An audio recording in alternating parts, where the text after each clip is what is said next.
Assalamualaikum warahmatullahi wabarakatuh. Saya Siska Harimingrat Wulandari. Saya di sini akan menjelaskan tentang ihsan dan pengendalian bisnis. Pengendalian yaitu proses, cara, perbuatan mengendalikan, pengakangan secara istilah pengawasan atas kemajuan tugas dengan membandingkan hasil dan sasaran secara teratur, serta menyesuaikan usaha kegiatan dengan hasil pengawasan. Bisnis yaitu usaha komersial dalam usaha perdagangan. Nah, jadi pengendalian bisnis adalah merupakan bagian dari muamalah, dan muamalah pada intinya semua dibolehkan kecuali yang dilarang atau diharamkan. Proses pengendalian bisnis tidak menjadi masalah ketika perusahaan atau lembaga tersebut tidak mengelola hal-hal yang dilarang atau diharamkan oleh agama Islam. Namun tidak hanya itu, jika ada unsur ketidakjelasan yaitu gharar dan kezaliman, maka menjadi haram. Bisnis tersebut tidak diperbolehkan oleh Islam. Dan selanjutnya yaitu ihsan.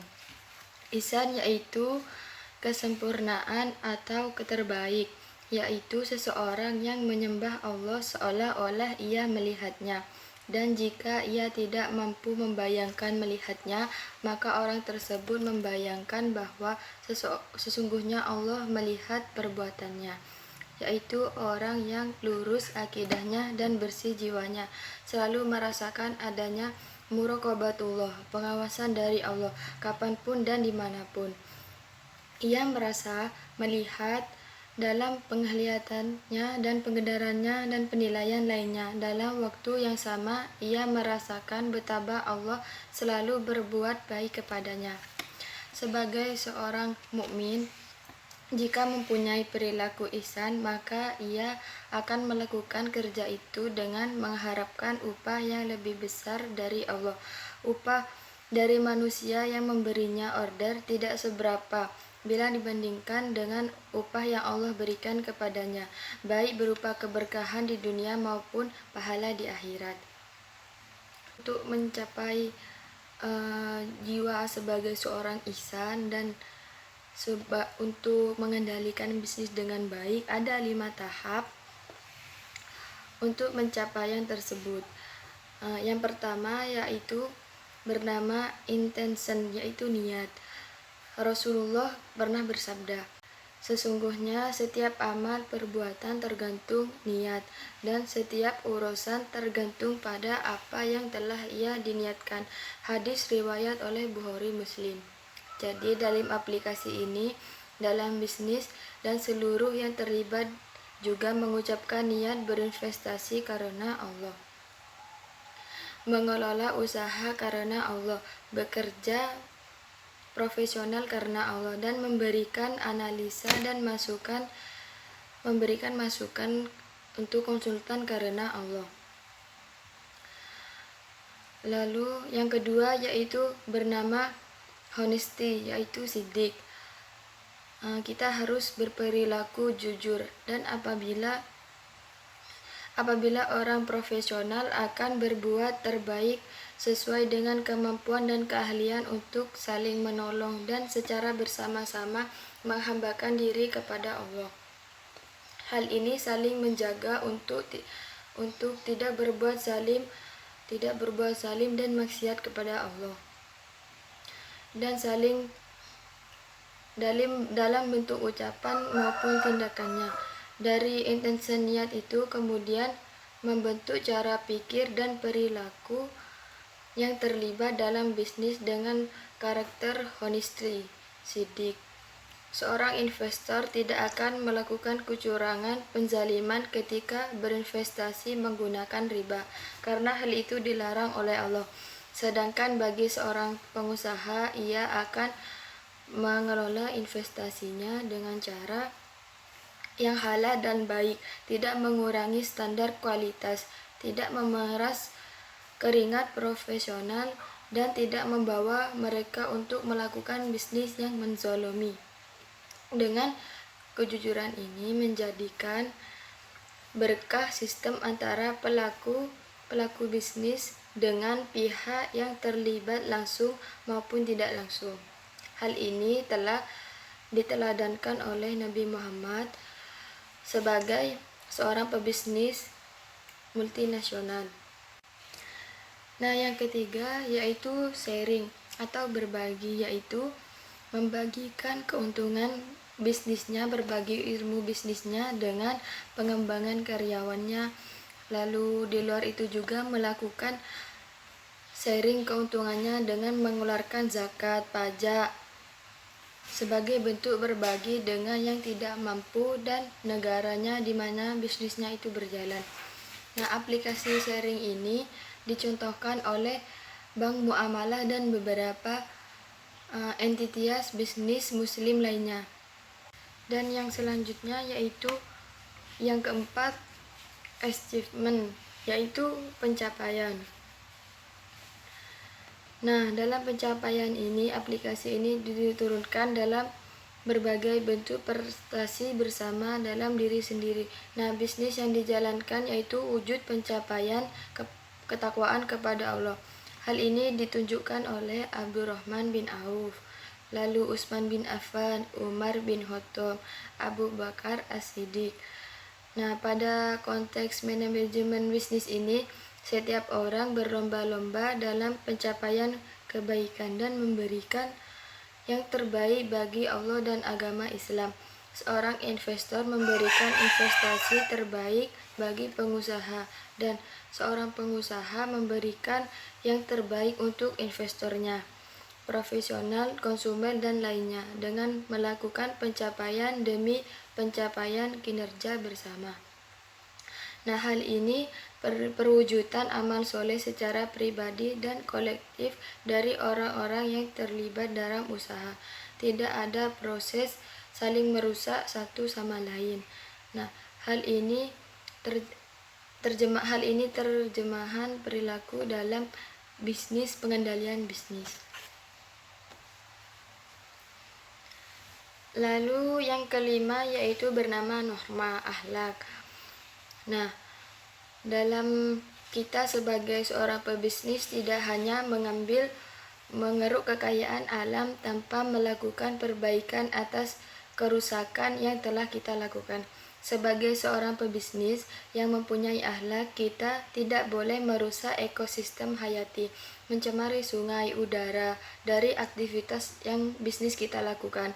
Nah, dalam aplikasi norma bagi investor yaitu tidak menginvestasikan modal bagi pengusaha yang melakukan perusakan alam dan lari dari tanggung jawab memperbaiki kerusakan yang ditimbulkan.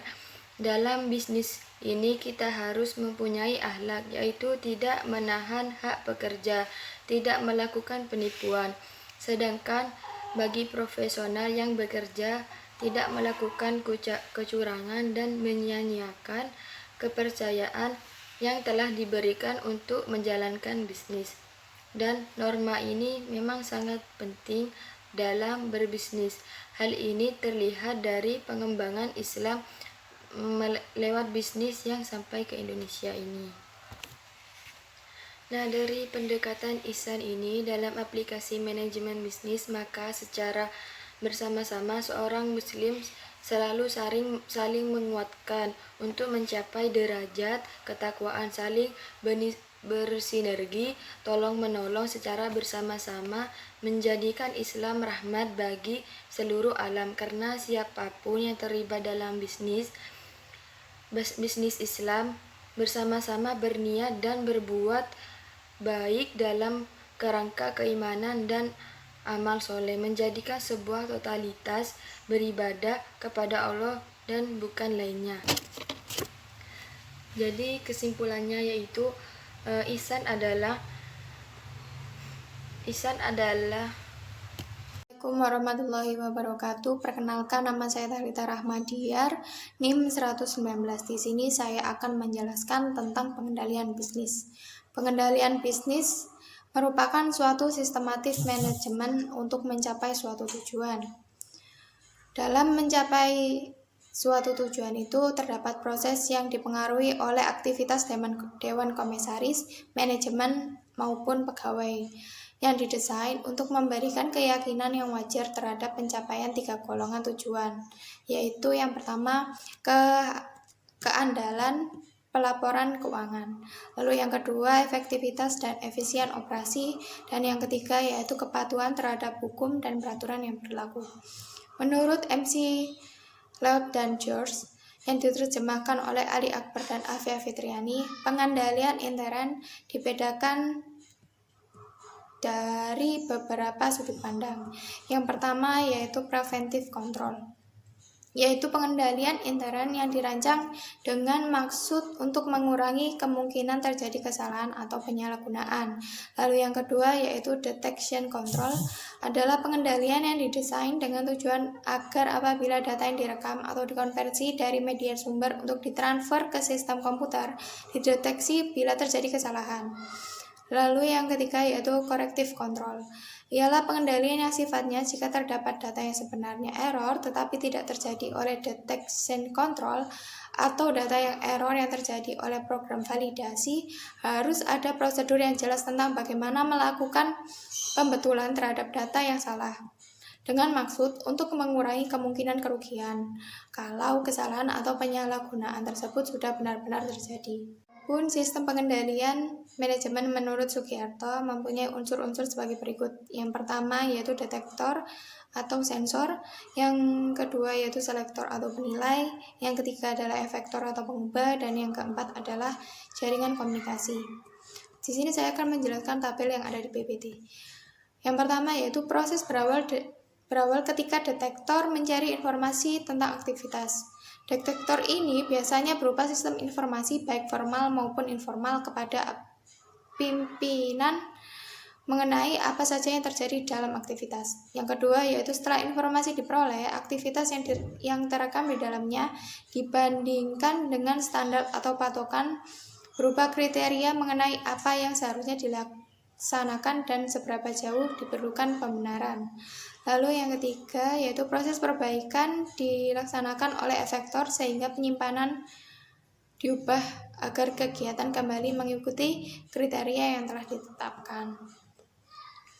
Menurut Sanyoto, ada beberapa asumsi dasar yang perlu dipahami mengenai pengendalian internal bagi suatu entitas, organisasi, atau perusahaan. Yang pertama yaitu sistem pengendalian intern merupakan manajemen responsibility, bahwa sesungguhnya yang paling berkepentingan terhadap sistem pengendalian intern suatu entitas, organisasi, atau perusahaan adalah manajemen. Lebih tegasnya lagi adalah top manajemen atau direksi.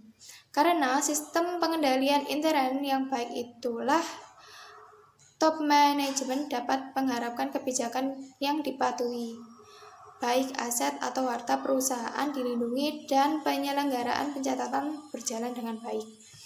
Yang kedua yaitu top manajemen bertanggung jawab menyusun sistem pengendalian intern, tentu saja dilaksanakan oleh para stafnya. Dalam penyusunan, tim yang akan ditugaskan untuk merancang sistem pengendalian intern harus dipilih anggotanya dari para ahli termasuk yang berkaitan dengan teknologi informasi, mengingat saat ini sistem lazimnya dibuat berbasis teknologi informasi. Yang ketiga yaitu sistem pengendalian intern seharusnya bersifat generik, mendasar, dan dapat diterapkan pada semua perusahaan pada umumnya.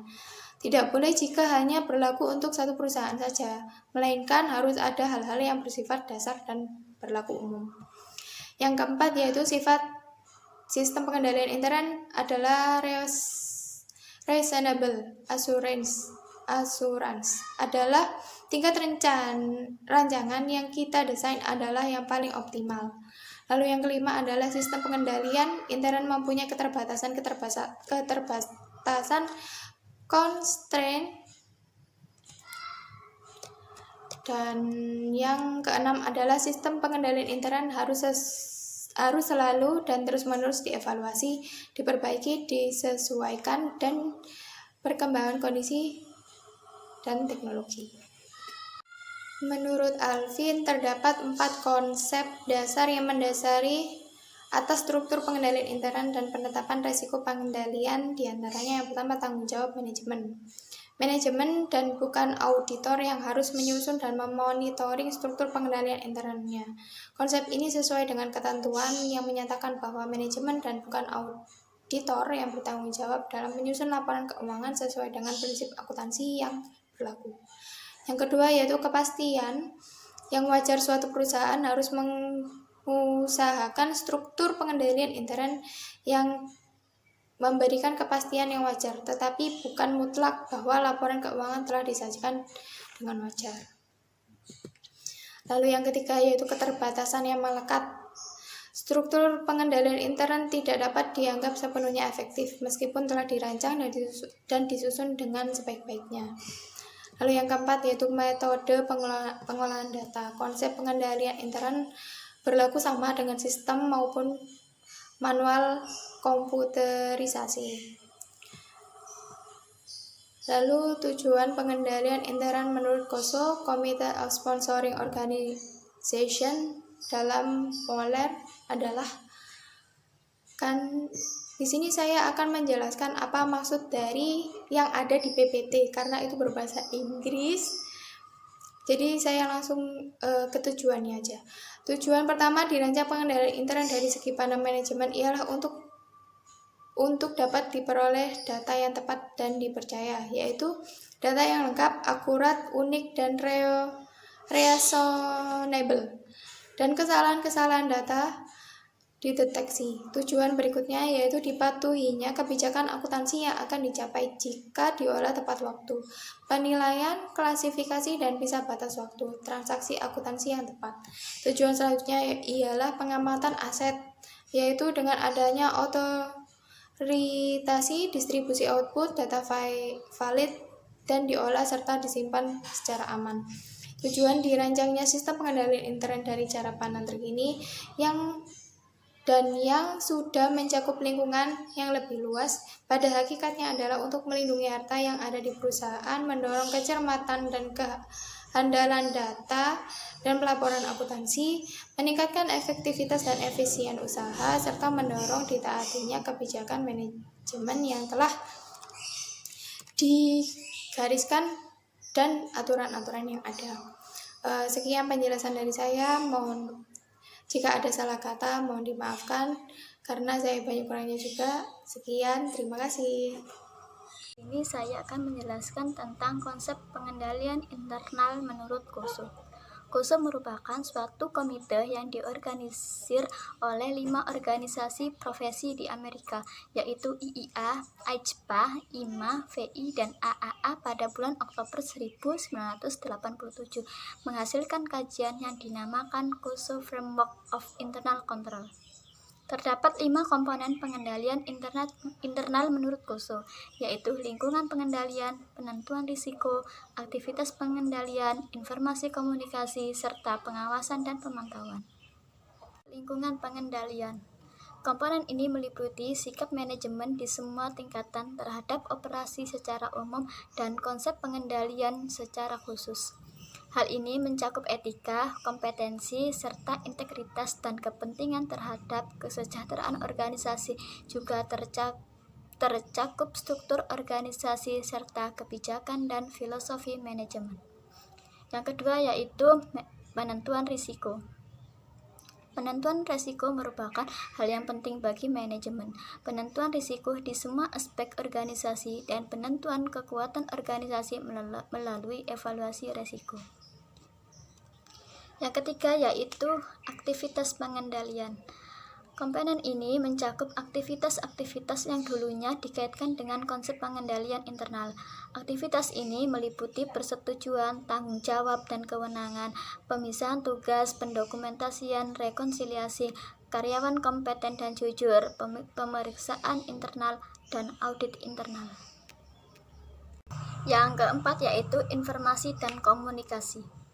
Komponen ini merupakan bagian penting dari proses manajemen. Manajemen tidak dapat berfungsi tanpa informasi. Komunikasi informasi dengan operasi pengendalian internal memberikan substansi yang dapat digunakan manajemen untuk mengevaluasi efektivitas pengendalian dan untuk mengelola operasinya. Yang kelima yaitu pengawasan dan pemantauan.